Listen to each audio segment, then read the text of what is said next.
you're doing well and welcome back to another practical lesson. In this lesson, we're going to be going through 40 important grammar-related questions and solve each of these questions together.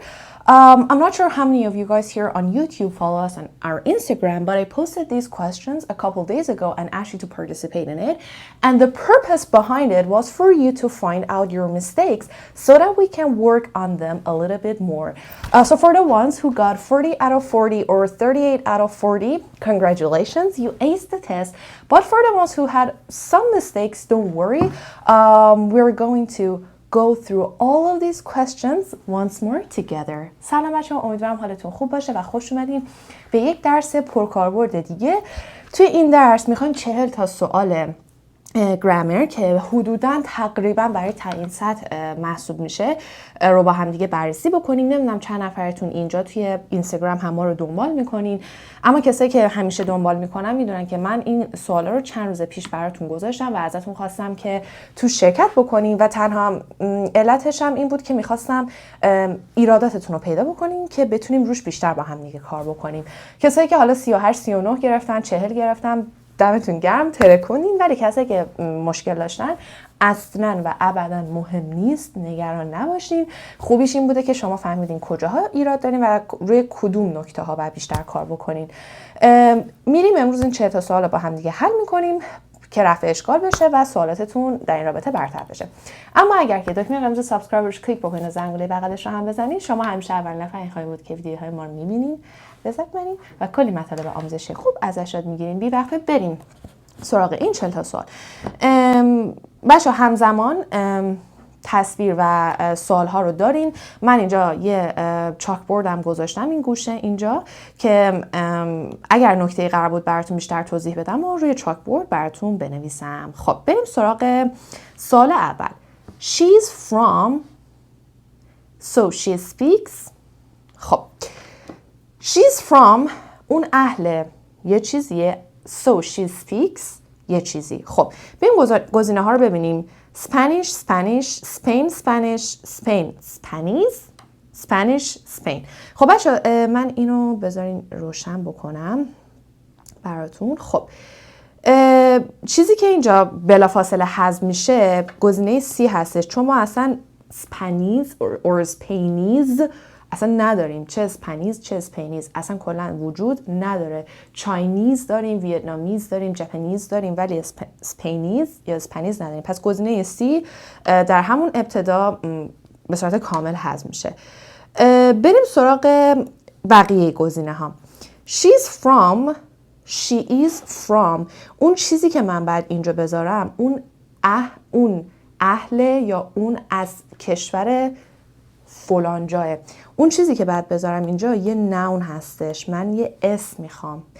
So she speaks و بنابراین اون صحبت میکنه. اون چیزی که بعد بذارم اینجا adjective هستش.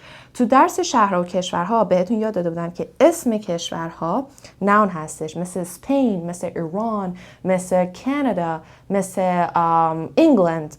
اینا همه نون هستش. پس از بین گزینه های A, B و D گزینه A و D بلافاصله حذف میشن چون اسپانیش نون نیست. پس چه گزینه‌ای میمونه؟ Spain. She's from Spain so she speaks Spanish. خیلی راحت گزینه رو پیدا کردیم. Spain الان اینجا میشه نونم، اسپانیش میشه adjectiveم. متوجه شدین؟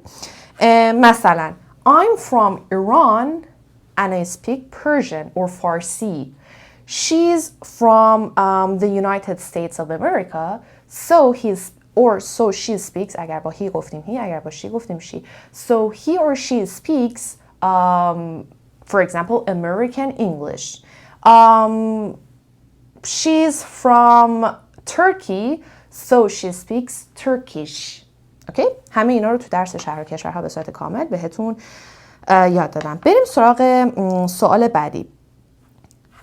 این سوال بچه یه کوچولو قلق داره، براتون توضیح میدم. جای خالی spent time abroad when I was a student I found it easier to get used to جای خالی in another country.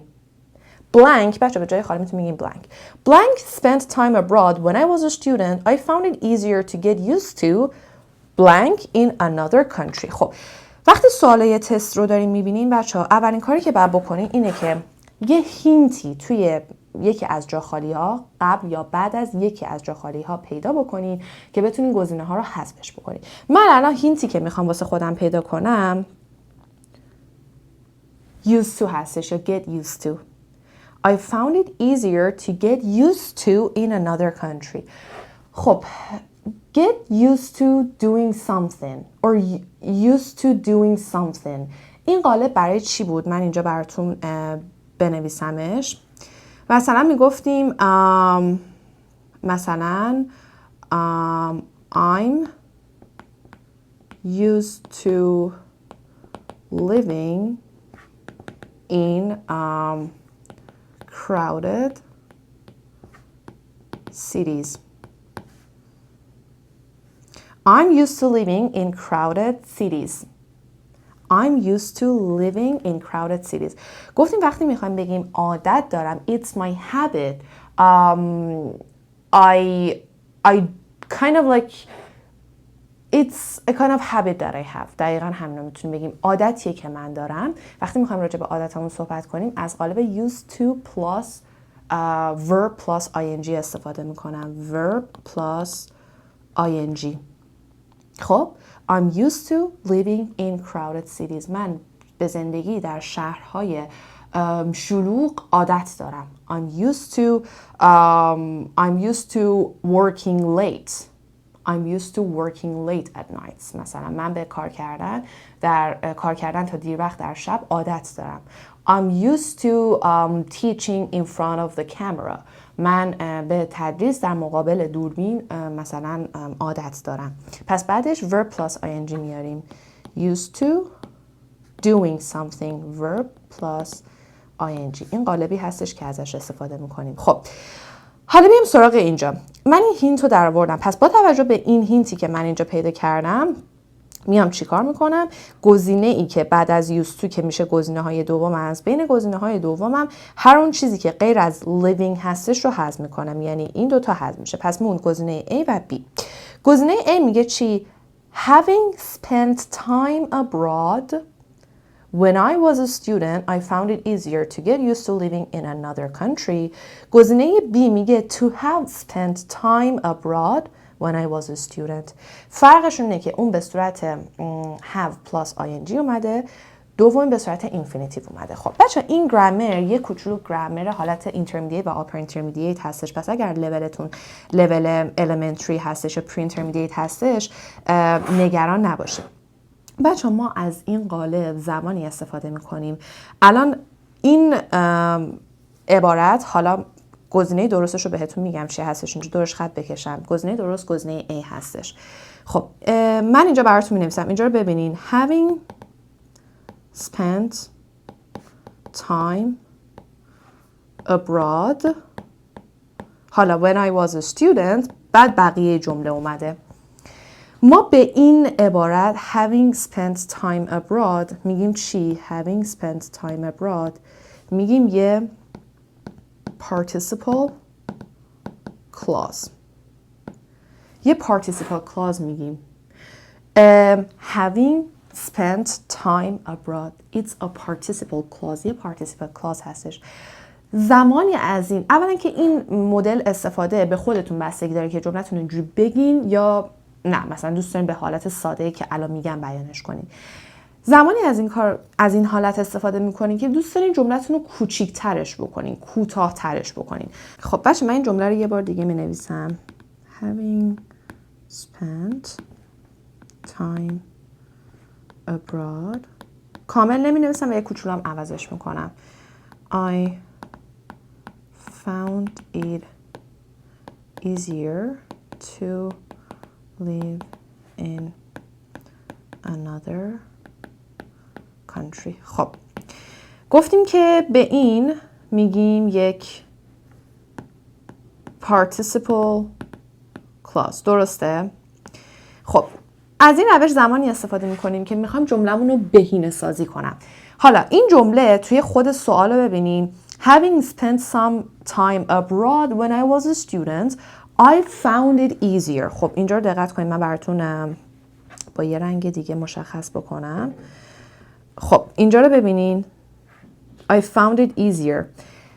Having spent some time abroad when I was a student, I found it easier to get used to living in another country.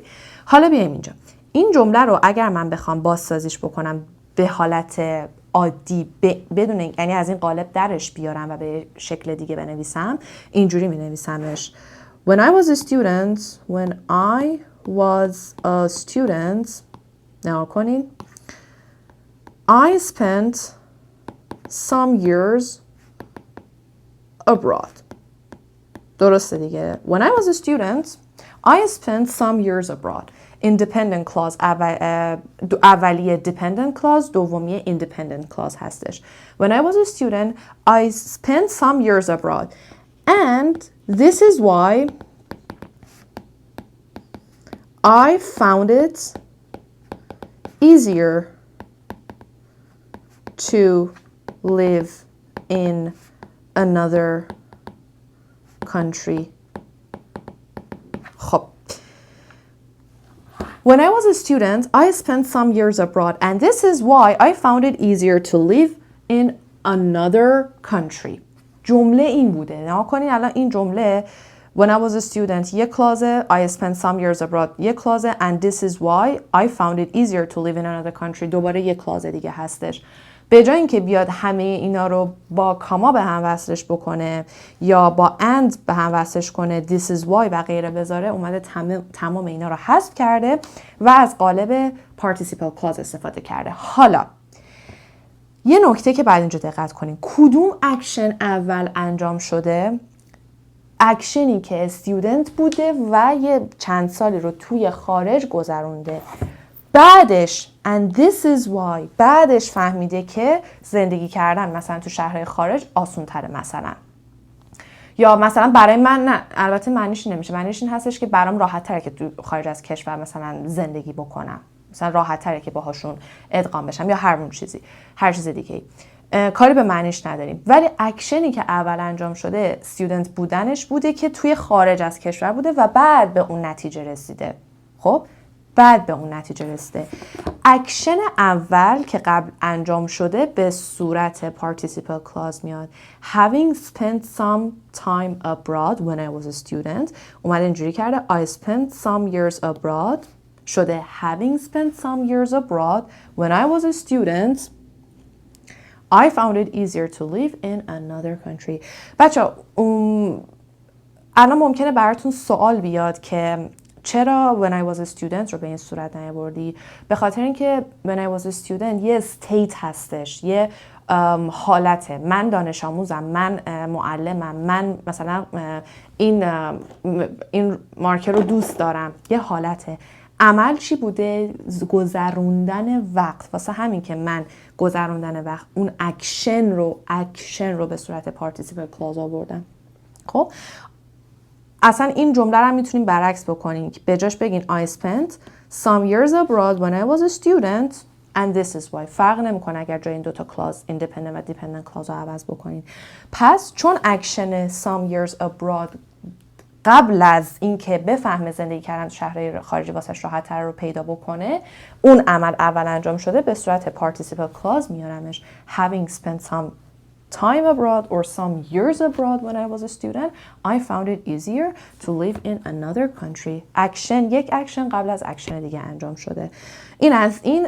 من خیلی مختصر و کوتاه توضیح دادم براتون، ولی توی درس‌های آینده بیشتر بررسیش کنم، چون من میخوام 40 تا سوال بررسی کنم، خیلی وقت میگیره اگه بخوام خیلی جزئی تر براتون توضیح بدم، ولی این قالبش این بوده. میبینین من اومدم تمام این چند تا جمله‌ای که این پایین اومده رو بهینه‌اش کردم و به صورت بالا نوشتمش. اوکی، بریم سراغ سوال بعدی. That smells good. What are you? Cook? Are you cooking? Do you cook? Do you cooking? خب من اول اینو پاکش بکنم که حواستون رو پرت نکنه. خب that smells good.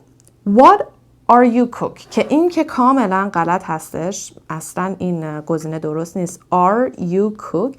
این وربمون به صورت بیس فرم اومده، بعد من اینجا اومدم auxiliary verb گذاشتم.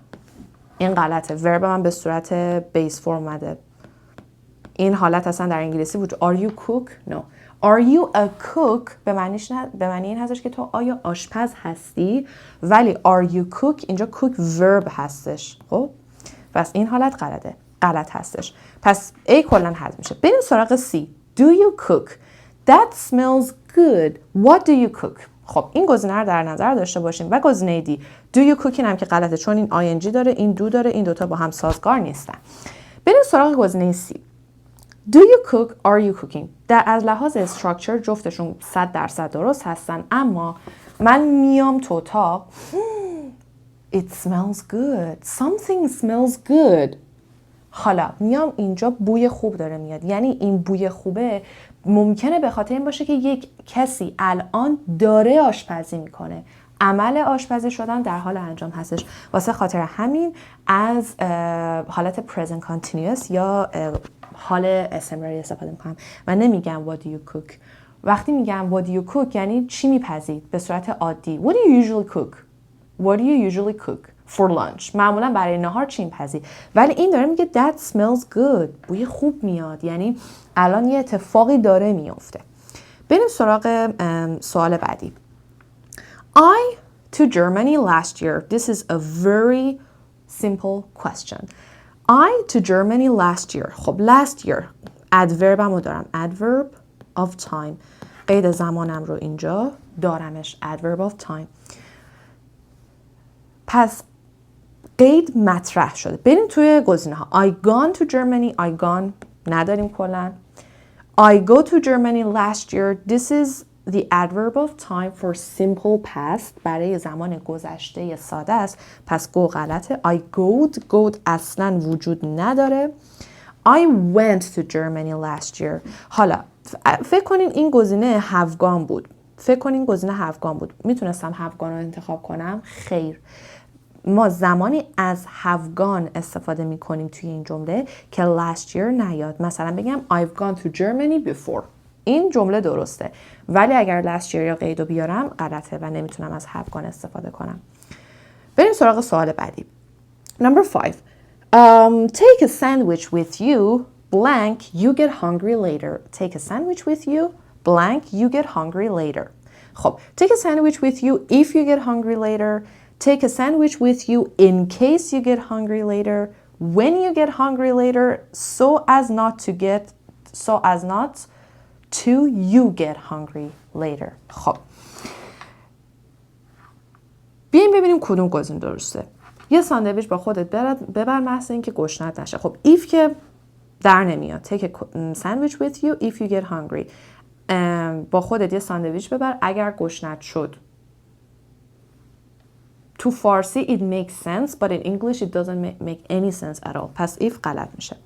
جواب درستو که فکر کنم خیلیاتون توی اینستاگرام چکم خیلیاتون درست زده بودین in case بود. In case you get hungry later که قبلا راجع به in case براتون صحبت کرده بودم. مثلا take your umbrella with you in case it rains. Take your books with you in case you want to study. مثلا in the library. کتاباتو با خودت ببر محض اینکه مثلا شاید خواستی بری مثلا تو کتابخونه درس بخونی. و دو تا گزینه آخرم غلط هستن. When you get hungry later. ساندویچو ببر وقتی گشنت شد. Doesn't make any sense. So as not to you get hungry later. So as not to you. این یوه که بعدش اومده کارو خراب کرده. پس واسه خاطر همین این گزینه هم غلط میشه. من اینو پاک کنم که بعداً ویدیو رو دیدیم به اشتباه نیفتیم. خب بریم سراغ سوال بعدی. Number 6. I've already called her 4 times. Okay. It's a little bit challenging this question. این سوال یه کوچولو چالش برانگیزه. I've already called her 4 times. هینتی که بعد بلافاصله هینت تو سوالو پیدا کنی. I've already called. I've already called. این میشه هینت سوال من. I've already called. Present perfect. زمان من چی هستش؟ Present perfect هستش. خب حالا بیایم اینجا. من براتون نکته رو بنویسم. We never use adverbs of time such as yesterday, last night, last week, and so on, when we're using present perfect.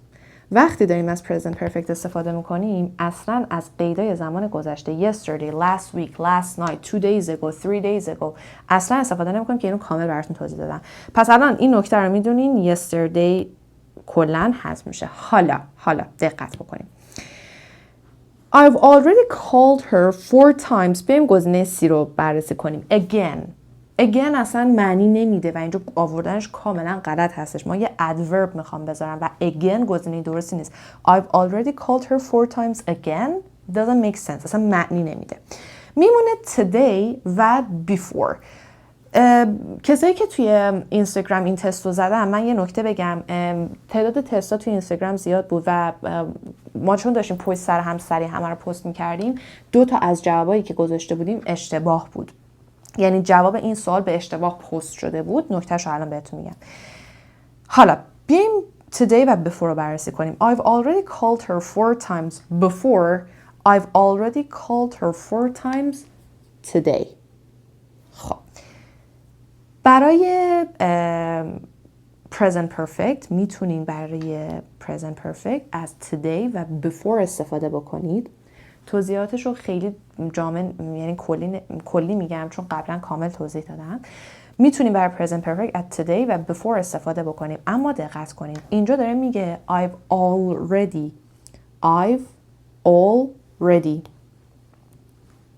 بچه already یعنی یه چیزی رو you did something or you've done something before something else. You've done something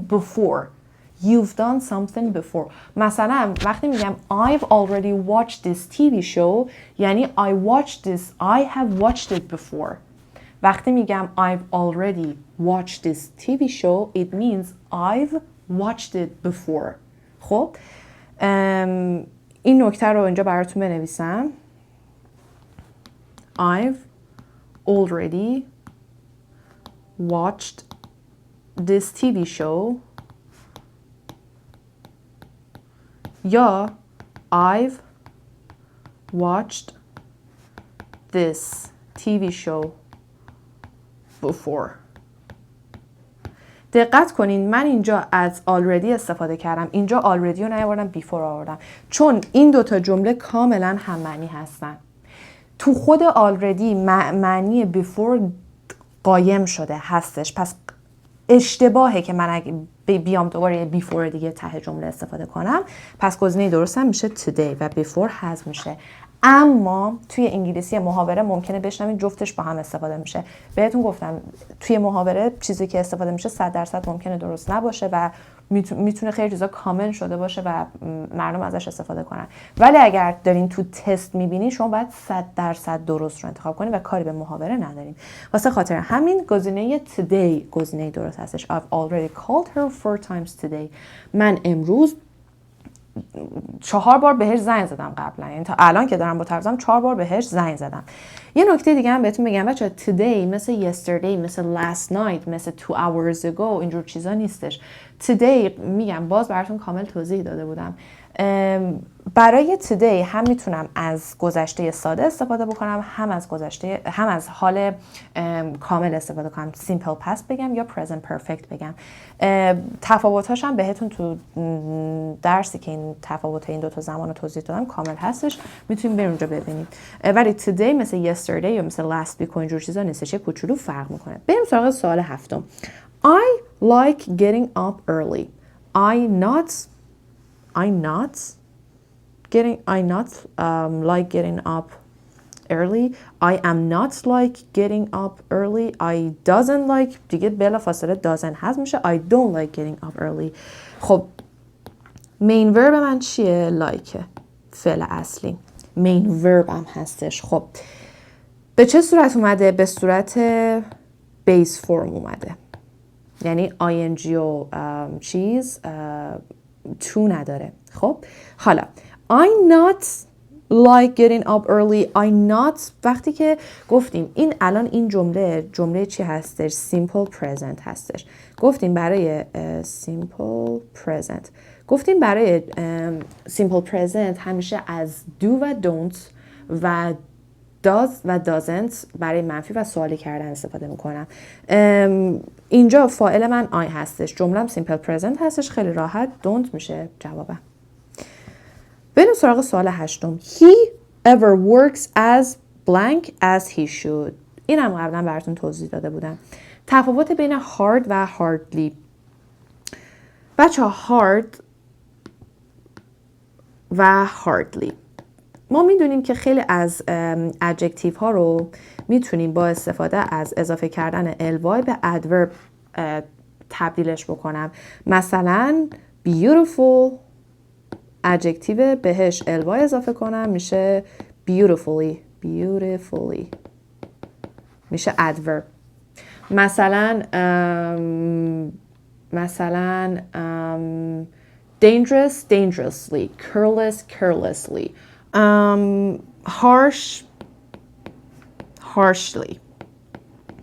harshly. اما یه سری از adjective ها رو ما اگر اولا که نمیتونیم ly بهشون اضافه کنیم چون حالت adverb و adjectiveشون یکی هستن و یه سری دیگه از adjective ها رو ما اگر بهشون ly اضافه بکنیم ممکنه معنیشون عوض بشه و اصلا کل جمله رو به یه معنی دیگه ببره. خب hard یکی از اون هاست. بچه ها hard خودش به تنهایی هم adjective هم adverb هم صفت هم قیده. hardly لغتی هستش که وجود داره اما به اون معنی که ما فکر میکنیم نیست. مثلا ما میگیم she is beautiful, she sings beautifully. اون خوشگله، اون به قشنگی میخونه. She's always so harsh. اون همیشه خیلی با طعنه است، آدم سختیه. She speaks harshly. اون خیلی با طعنه یا اون با بدون در نظر گرفتن مثلا دیگران حرف میزنه. میاد adverb اومده اینجا verb رو توصیف کرده ولی hardly فرق میکنه. نگاه کنیم وقتی من میگم he works so hard الان hard داره work رو توصیف میکنه پس اینجا adverb هستش. He works so hard. حالا اگر بیام بگم he hardly works کاملا داره معنی جمله رو برعکسش میکنه. اون به ندرت کار میکنه. hardly جزء قیدایی هستش مثل sometimes، مثل often، مثل rarely، مثل quite sometimes. همه اینا جزء قیدهایی هستن که ما استفاده میکنیم برای simple present. I sometimes see her. I hardly see her. I never see her. I often see her. خب پس این دوتا عبارت رو با هم، این دوتا کلمه hard و hardly رو اشتباه نکنین. hard به تنهایی هم میتونه adjective باشه هم میتونه adverb باشه. خب حالا این نکته رو که در نظر گرفتیم بیایم اینجا. he blah blah ever works. اصلا بچه این یه چیزی خودش داره داد میزنه اینجا که hardly رو انتخاب کن. hardly ever یه fixed time expression هستش، یه چیز فیکسه. من میتونم بگم hardly، میتونم بگم hardly ever. اصلا این ever خودش داره نشون میده بهتون چراغ داره از دور میزنه که آقا hardly رو انتخاب بکن. پس نکته سادهش اینه که تا ever رو دیدی hardly رو انتخاب کن. پس این دوتا گزینه حذف میشه، میمونه گزینه B و D. خب نکتهش رو که گفتم as hard as he should. خب اینجا باید adverb بیارم. اینو میدونم چرا؟ چون داره میگه اون به ندرت به سختی که باید کار بکنه کار میکنه و چون من میدونم اینجا باید adverb بیارم و adverb و adjective hard یکیه، همون hard هستش، پس گزینه D هست میشه و گزینه B گزینه درست هستش. بچه‌ها این یه چیزی رو بهتون بگم، برای کسی که کنکور میزنن یا واسه مثلا ارشد یا کنکور حالا سال اول دارن شرکت میکنن، یه راههایی وجود داره که شما سریع تست رو هوا بزنید، چون شما واسه کنکور دادن یا تستای آزمون زدن وقت ندارین این نکته ها رو بررسی بکنین. من چون میخوام هر سوالو دونه دونه برم جلو دارم این همه میگم، ولی پیدا کردن این سوال ها با قله خیلی راحت تر هستش که حالا بعداً بررسی میکنم، چون اکثر مخاطبای ما دوست دارن الان جواب این سوالا رو کامل بدونم، من نمیخوام راجع به اون تریک ها باهاتون صحبت کنم. بریم سراغ سوال 9. If he 1 minute later he blank the train. Easy peasy lemon squeezy. بچه این کاندیشنال ها که این همه بهتون درس دادم، ریویو گذاشتم، این کاندیشنال چی هستش؟ The third conditional. کاند من نوشتم حالا مخفف conditional. بچه third conditional اون چی بود؟ میگفتیم if plus زمانی که توی if clause هم می آوردم برای third conditional چی بود؟ past perfect. توی کلاز بعدیم چی می آوردم؟ would or could یا مثلا would یا هر چیز دیگه plus have plus past participle. این third conditional بود. حالا if he، حالا که اینو میدونین بلا فاصله گزینه درست رو انتخاب میکنم. If he had arrived 1 minute later he would have missed the train. He would have missed the train. گزینه 1 نمیشه چون if he arrived آورده would have missed them. If he arrived 1 minute later he would have missed. این قالب third conditional نیستش. If he would arrive توی قسمت if ما اصلا would و could و اینا نداریم، کلن حذفه. دوباره if he would have arrived دوباره would داریم. بچه یادتون بمونه اگر گزینه دیدین که بلا فاصله if he یا مثلا she یا هر چیز دیگه would اومده بود تو قسمت برای کاندیشنال ها، سریع حذفش بکنین، یه همین چیزی اصلا وجود نداره. بریم سراغ سوال بعدی. Number 10. It was the first time he anything so spicy. خب It's a tricky question. It was the first time. بیایم اول اینجا. It was the first time. Simple past. بچه یادتونه من داشتم بهتون زمان رو درس میدادم، یه سری زمانه کامپلیمنتری رو گفتم یه سری دوتا زمان، دو تا زمان هر توی حالا قالب های تنس های مختلف دارین استفاده میکنین توی کلاس های مختلف. هر دوتا زمان اگر مثلا بخوام پست پرفکت رو بیارم با یه زمان کامپلیمنتری خودش میخواد، بخوام سیمپل پرزنت رو بیارم مثلا با زمان کامپلیمنتری خودش میاد. اینا رو بهتون درس داده بودم. الان این سیمپل پست هستش. بهتون یاد داده بودم که اکثر اوقات تقریبا همیشه زمان کامپلیمنتری که واسه سیمپل پست میارم چی هستش؟ زمان گذشته کامل هستش. این نکته اگر بدونم بلافاصله مشخص میشه. It was the first time he had eaten anything so spicy. اولین بارش بود که یه چیز خیلی اسپایسی میخورد. It was the first time I had gone there. It was my first time I'd gone there. این اولین بار من بود که رفته بودم اونجا. دو تا زمانه کامپلیمنتری هستش. پس it was the first time he has eaten غلطه چون این داره میگه it was the first time simple past، این present perfect، پس اصلا ربطی نداره. It was the first time he had been eating anything so spicy. اصلا این حالت استمراری داره، گذشته کامل استمراری، باز غلطه. It was the first time he was eating anything so spicy. خب این گزینه هم بچه‌ها حقیقتاً به نظر من این گزینه هم میتونه درست باشه، ولی گزینه درست‌تر گزینه سی هستش. ولی it was the first time he was eating something so spicy. این هم میتونه درست باشه. اولین بارش بود که داشت اون غذای مثلا تند و امتحان میکرد. این هم میتونه درست باشه، ولی گزینه درست‌تر گزینه سی هستش. It was the first time he had eaten something or anything so spicy. گزینه درست‌تر گزینه سی هستش. بریم سراغ سوال 11. I'm busy on Friday so I not come. غلطه، میدونیم can چجوری منفی میشه؟ can plus not که میشه cannot یا can't. خب پس این گزینه غلطه. So I am not come. I am not come نداره. این اصلا حالت با auxiliary verb اگر بیاد، با am و is و are اگر بیاد اون بر coming باشه. I don't come و I can't come. خب چون زمانی که من دارم اینجا ازش استفاده میکنم زمان simple present هستش، I don't come و I can't come تو حالت عادی بدون جمله اول در نظر بگیرین درست هستش، ولی نگاه کنین حالا بیاین قسمت اول جمله رو اضافه کنیم. I'm busy on Friday. من جمعه مشغولم. So I don't come. نمیام. So I can't come. پس نمیتونم بیام.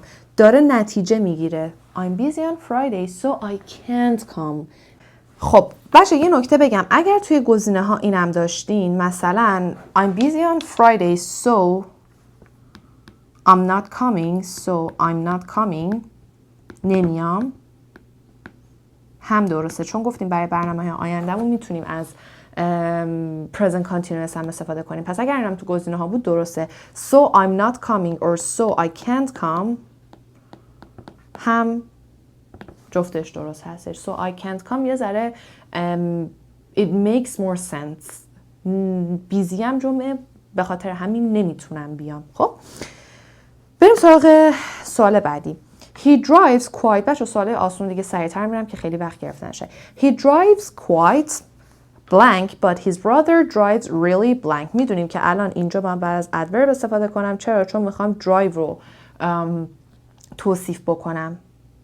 He drives quite slowly but his brother drives really fast. گزینه اول خیلی همون توی گزینه درست اومده. گزینه اول گزینه درست هستش. خب چون دارم از adverb استفاده میکنم باید از adverb استفاده بکنم. adverb slow میشه slowly، پس گزینه B و D حذف میشه. میدونم که fast جزو adverb هایی هستش که الوای نمیتونه، این جزء ادجکتیو هایی هستش که با الوای نمیتونم ادوربش کنم.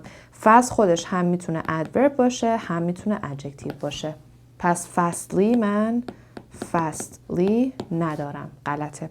پس میشه گزینه A که براتون خط کشیدم. این گزینه غلط میشه. خب سوال بعدی. By next month I all my exams and I can relax. هینت داره میده. هینتش چیه؟ بله هینتش چیه؟ By next month.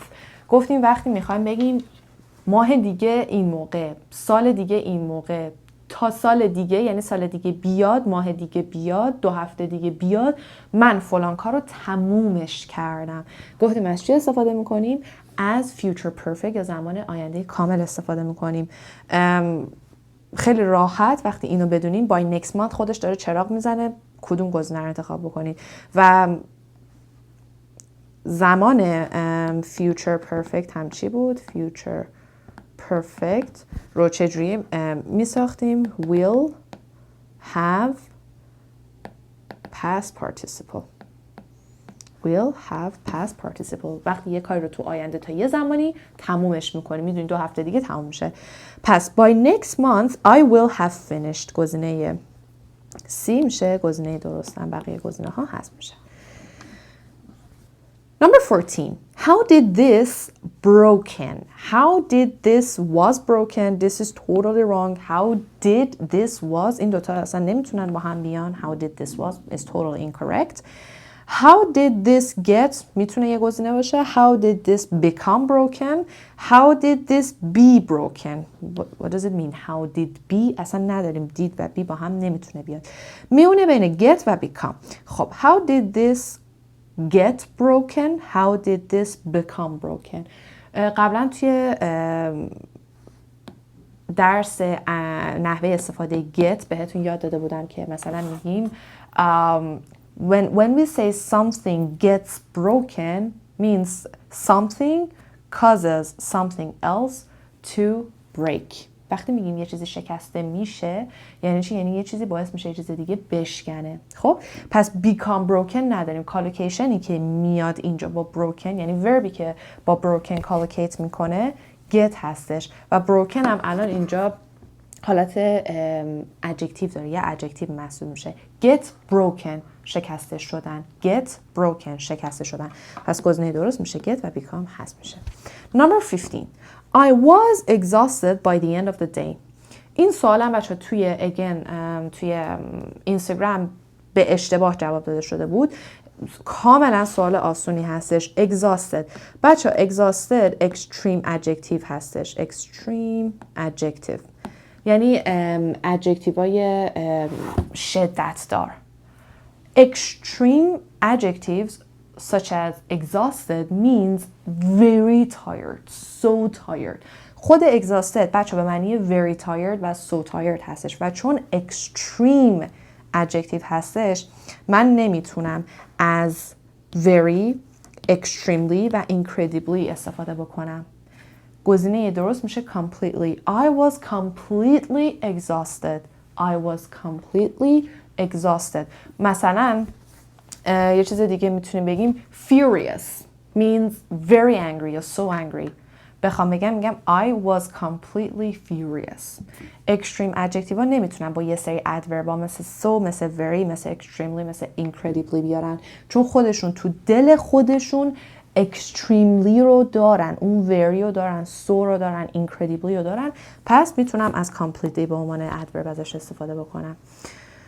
بریم سراغ number 16. Where they from? Easy peasy lemon squeezy. Where are they from? Where are they from? They're from Italy مثلا. Number 17. I spent too much time blank. I'd like blank more time for myself and my family. نکته. Spend time doing something. من انقدر خودم میکشم بچه بهتون کالوکیشن یاد میدم یا میگم لطفاً هر لغت رو تو جمله یاد بگیریم واسه همینه. Spend time doing something. بعد از spend time باید از verb plus ing استفاده بکنم. Spend time doing something. الان اینجا رو داریم میبینیم. Spend too much time. وقتی این تو ذهنتون باشه خب پس to work هست میشه. گزینه A و B میمونه. قسمت دوم. I'd like blah blah more time for myself and my family. خب بیایم اینجا. I'd like to قالبش چیه؟ would like to. همیشه بعد از would like to رو میارم. So I would like to have. پس گزینه درست چیه؟ A. I spend too much time working. I'd like to have more time for myself and my family. بریم سراغ سوال 18. Number 18. Question 18. I wish he blank so rude to people when we go out. خب بریم سراغ این سوال. بچه wish رو من قبلا توضیح دادم بازم میگم. ما از wish I wish میتونیم استفاده کنیم when something is annoying you. When something is annoying you. وقتی میتونیم از I wish استفاده کنیم وقتی چیزی داره annoyتون میکنه، اذیتتون میکنه، رو اعصابتونه.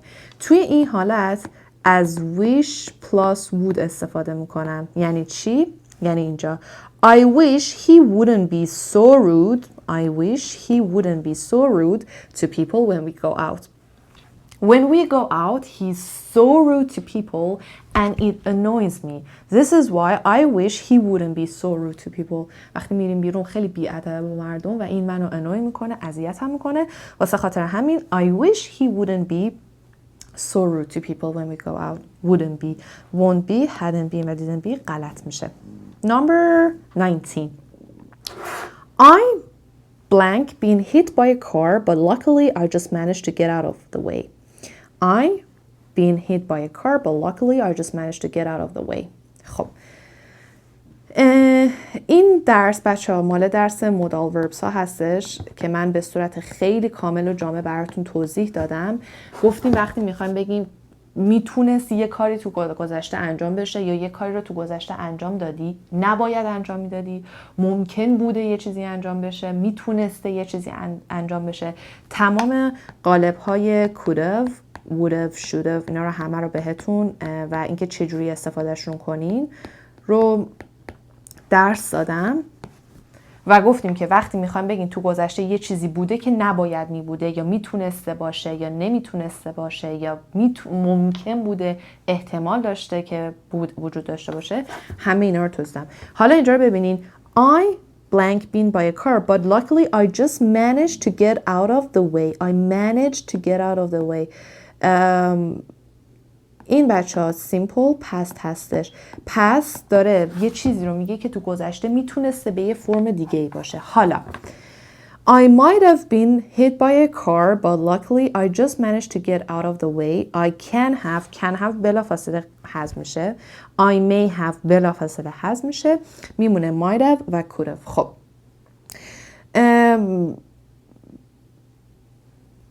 might have هم بچه ها حذف میشه به خاطر اینکه تو دلش معنی گذشته نداره. این داره میگه من یه کاری کردم که از مسیر برم اونور، اگر نمیرفتم میتونستم با ماشین تصادف کنم یا ماشین میتونست به هم بزنه.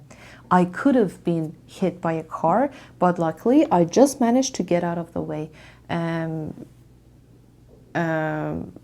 چیز کردم که طوری هندلش کردم که از مسیر بیام بیرون. So could have. این سال تکرار شده. Number 20. Where he work. Easy peasy lemon squeezy. Where does he work? چرا این simple present هستش و میدونیم که برای he و she و it وقتی میخوام سوالی منفی کنم does و doesn't استفاده میکنم. 21. Let's go to the cinema. Great idea. What film we watch. خب بریم سراغ این سوال که سوال خیلیاتونم بود. It's a conversation between A and B. A says, let's go to the cinema. بریم سینما. B says, great idea. عجب ایده خوبی. What film we watch. خب. What film are we going to watch? What film shall we watch? What film will we watch? What film do we watch? خب. Do we watch که حذف میشه. Do we watch اصلا با توجه به جمله و ساختارش اصلا درست نیست. گزینه کاملا اشتباهه. What film are we going to watch? بچه وقتی or what film will we watch؟ بیایم اینا رو بررسی کنیم. این داره بهش میگه چی؟ Let's go to the cinema. داره چی کار میکنه؟ بهش داره یه suggestion میده. بریم امشب، مثلا من نشستم اینجا، یکی از شما همینجوری میگم بریم امشب فیلم ببینیم. یهو همینجوری میاد تو ذهنم. بعد دوست میگه آره خب چی بریم ببینیم؟ I haven't decided yet what to watch. I don't know yet. I haven't decided yet. من هنوز تصمیم نگرفتم چه فیلمی نگاه کنم. پس واسه خاطر همین نمیتونم از are we going to watch استفاده کنیم. حالا اینو میتونی زمانی استفاده کنیم مثلا میگی که به دوستت میگی که I've bought 2 tickets for tonight. من 2 تا بلیت واسه امشب خریدم. I've bought the tickets already. من 2 تا بلیت رو already خریدم. پس میدونم چه فیلمی میخوام ببینم. بعد دوستتون میگه oh really? What film are we going to watch? What film are we going to watch? Or what movie are we going to watch?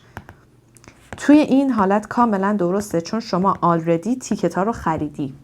پس درسته. ولی توی این حالت جواب نمیده چون یهو میگه بریم یه فیلم ببینیم. Let's go. She hasn't decided yet. He hasn't decided yet.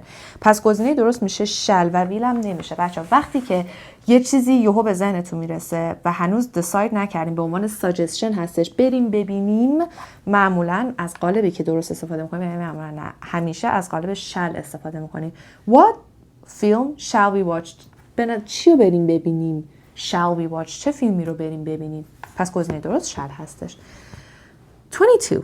I'd love to in the 19th century. خب. نکته. I'd love to live. I love to lived. I'd love to have been lived. I'd love to have lived. خب. این سوال بچه سوال upper intermediate و advanced هستش. برای کسایی که level elementary دارن خیلی سوال مناسبی نیستش چون گزینه تست تعیین سطح هستش همه جور سوال داره. خب I'd love to lived که کاملا غلطه. I'd love to lived ندارم. خب از بین بقیه گزینه‌ها خب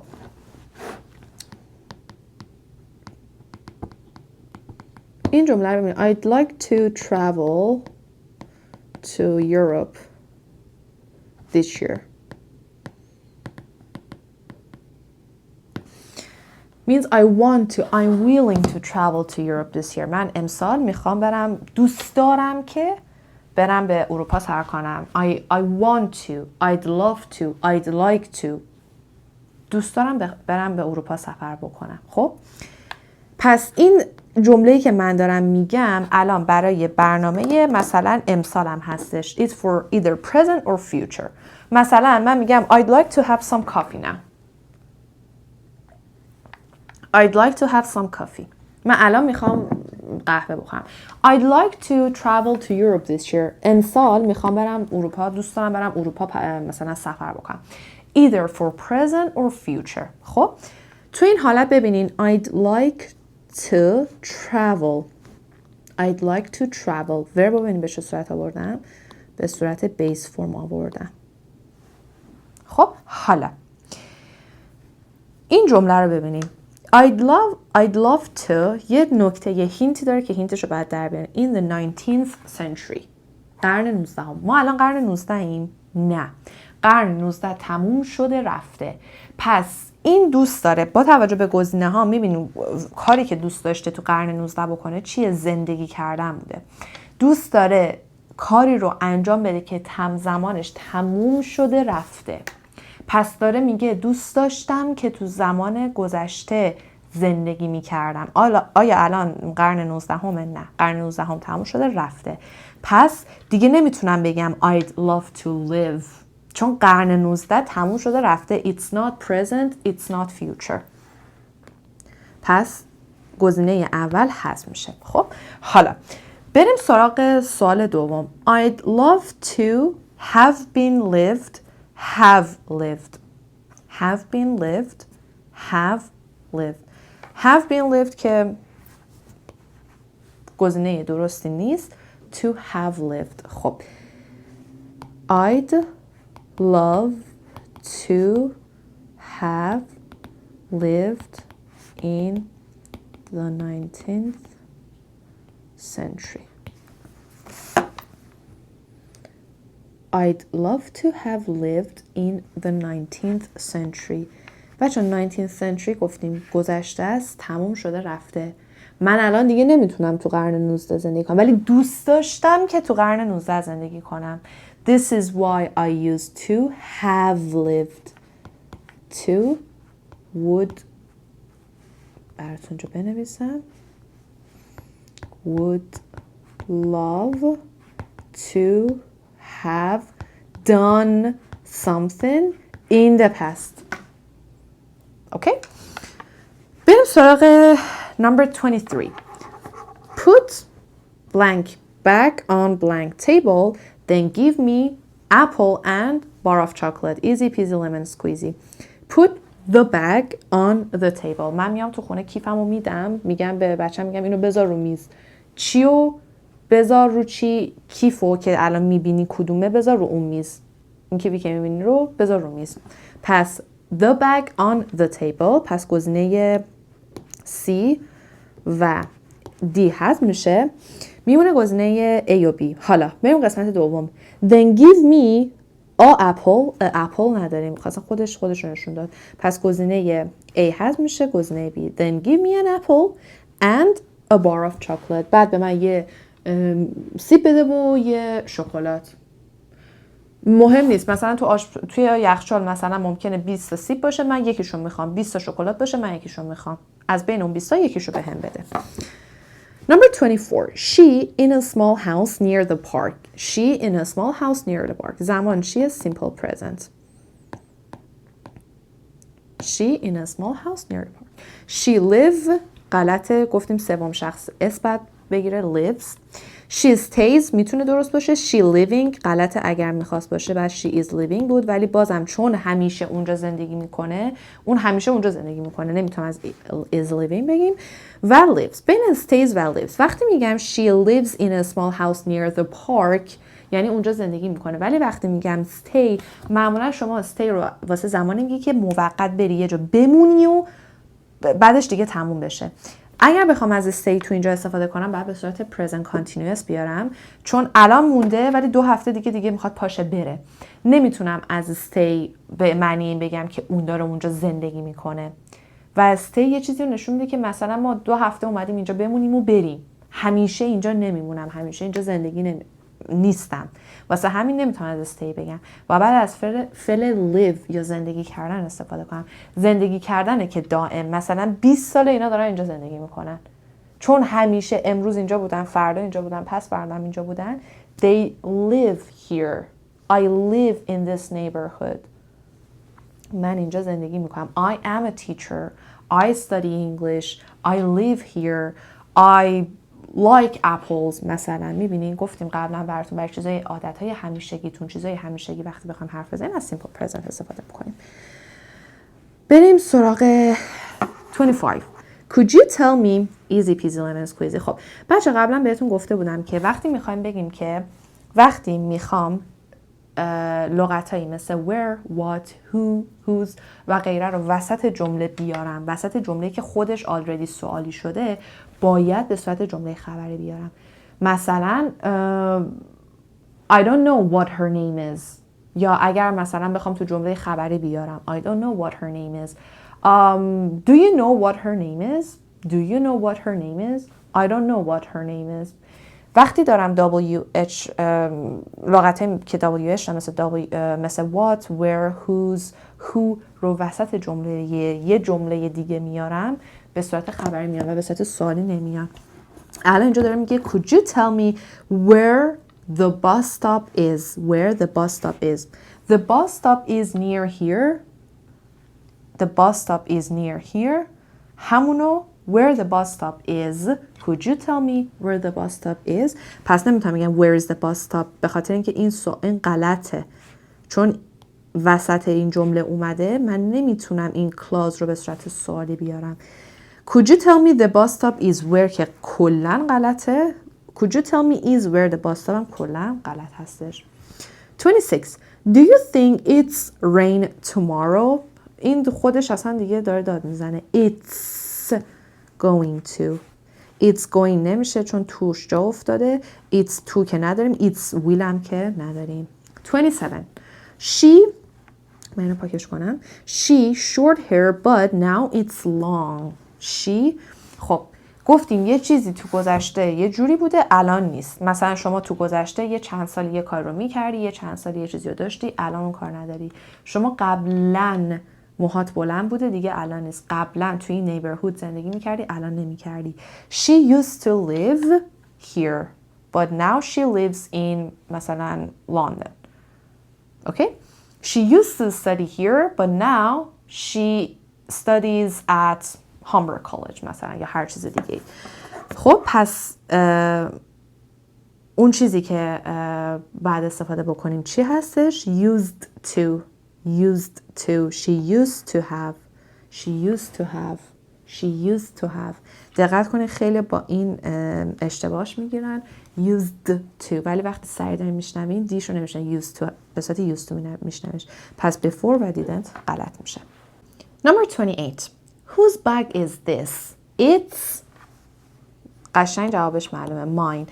خب It's the mine که نداریم. قبل از mine نمیتونم the بیارم. It's of me هم که کلن غلطه. It's my. خب تفاوت این دوتا رو بچه ها بهتون گفته بودم قبلا. من میگم It's my bag. It's mine. It's my bag. It's mine. My is a possessive adjective. بچه my یه صفت مالکیه و بعدش چون adjective بعد noun بیارم. It's my bag. It's her bag. پس این possessive adjective هستش و این هم noun هستش. ولی وقتی میگم it's mine, it's a pronoun. یه ضمیر هستش و چیزی احتیاج نیستش که بعدش بیارم. It's my bag. It's mine. That's my car. That's mine. This is my pencil. It's mine. نمیگم it's mine pencil. Okay? و معمولا هم وقتی در جواب whose میخوایم بدیم whose bag is this، میتونم بگم either it's my bag یا بگم it's mine. اوکی؟ either it's my bag or it's mine. جفتش هم درسته. Number 29. The film by Quentin Tarantino. This guy, he's a person. Like, I mean, he's a director. این آقا کوئنتین تارانتینو یکی از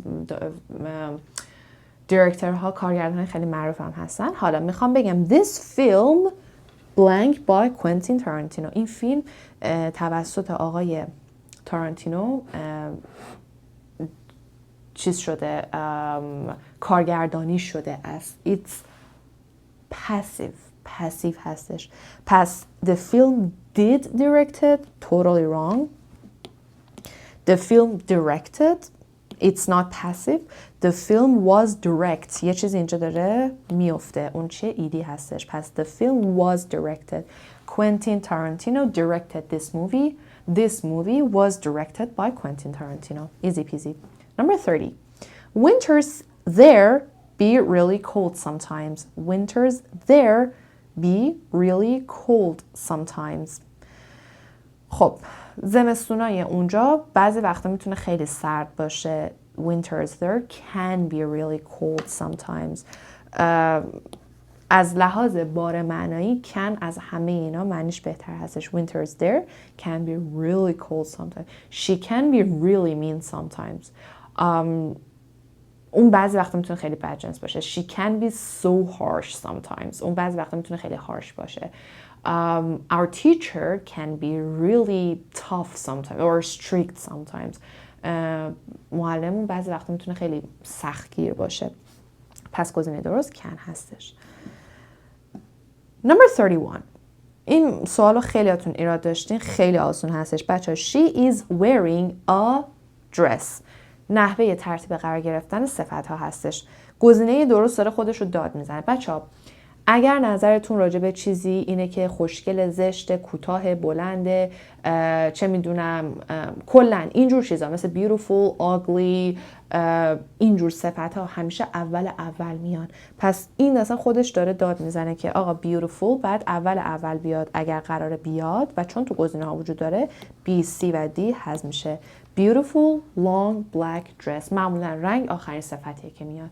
beautiful long black dress. ولی اپینینتون، نظرتون راجع به چیزی خوشگل، زشت، مثلا چه میدونم کوتاه، بلنده و غیره، اون اول میاد.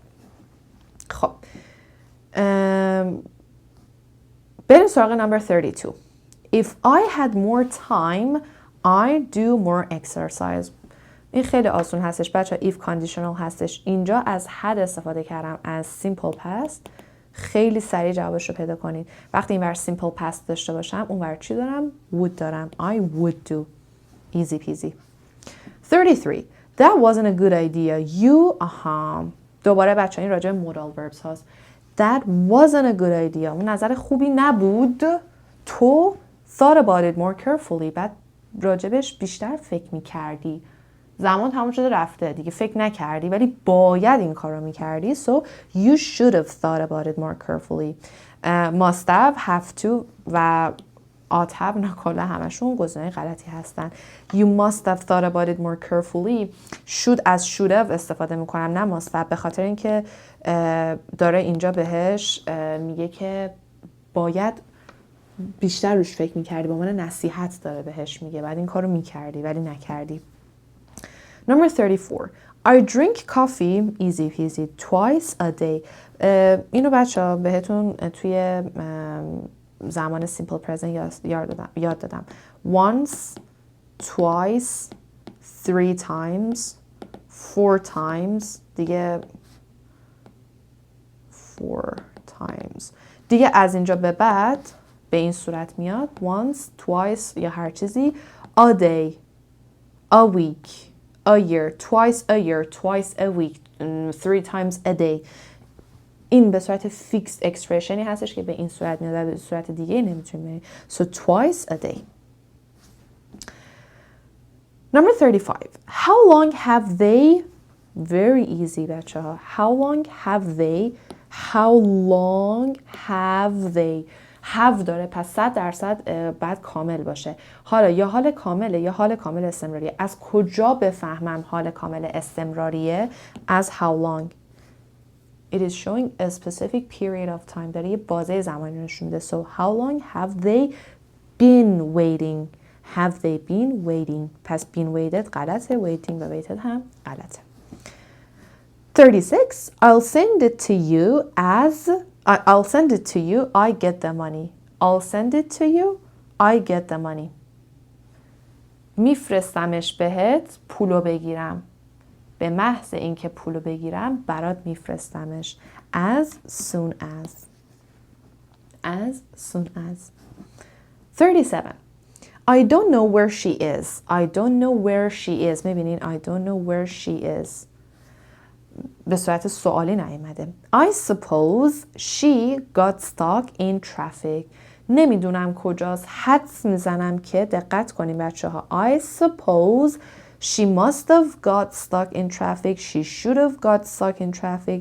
She can have or she might have got stuck in traffic. I suppose حدس میزنم ممکنه.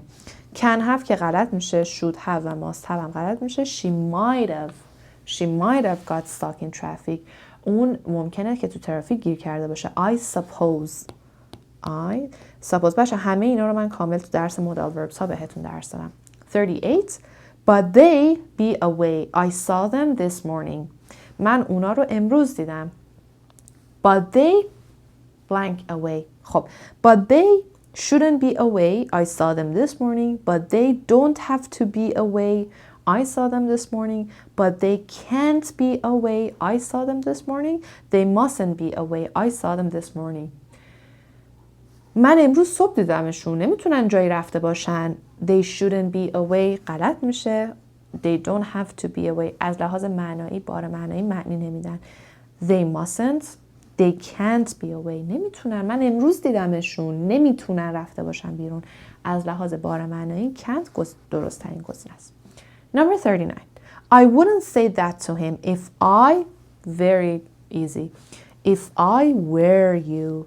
توی کالیکال انگلیش انگلیسی روزمره was هم میگن ولی گفتم تو محاوره یه سری چیزا عوض میشه. شما وقتی دارین تست میدین 100% درست رو انتخاب میکنی. I wouldn't say that to him if I were. همیشه گفتم اینو یادتون باشه. اگه جای تو باشم نمیکنم. اگر جای تو مثلا باشم بیرون نمیرم. میشینم درس میخونم. اگه جای تو باشم اخلاقمو درست میکنم. If I were you. It's a fixed expression. And the last question. This house, easy peasy lemon squeezy. This house is bigger but also more expensive. Oh, sorry. This house is bigger and more expensive. Bigger, more expensive. گزینه C. Big, one syllable. Bigger. Expensive, more than two syllables or more than one syllable. So more expensive. Bigger هم بخوام بچه دقت کنین چون قبلا بهتون یاد داده بودم CBC هستش. BIG. Consonant, vowel, consonant. لتر آخرش رو دابل میکنم. دوتا میکنم. خب بچه اینم از درس امروز. امیدوارم که لذت برده باشین. من تقریبا سعی کردم تمام سوالا رو براتون یعنی همه رو براتون جواب دادم. یه سری سوالا رو اگر اسکیپ کردم به خاطر اینکه که قبلا توضیح دادم فقط می‌خواستم که به صورت ریویو باشه. امیدوارم که لذت برده باشین. دو تا از سوالایی که توی اینستاگرام جواب گذاشته بودیم به اشتباه بود. یکیش اون exhausted بود که میشد completely exhausted. یکی هم اون I've already called her 4 times today. این دوتا رو یادتون باشه. عکس حالا اگر خواستین این سوالا رو اگر خواستین براتون توی تلگرام میذاریم ولی آلردی توی اینستاگراممون هست. میتونید برید داخل اینستاگرام و توی هایلایت تعیین سطح گرامر پیداش کنید و ببینین. If you have any questions, don't forget to share it with us. Till another video, love you guys so much. Take care. See you soon and bye-bye.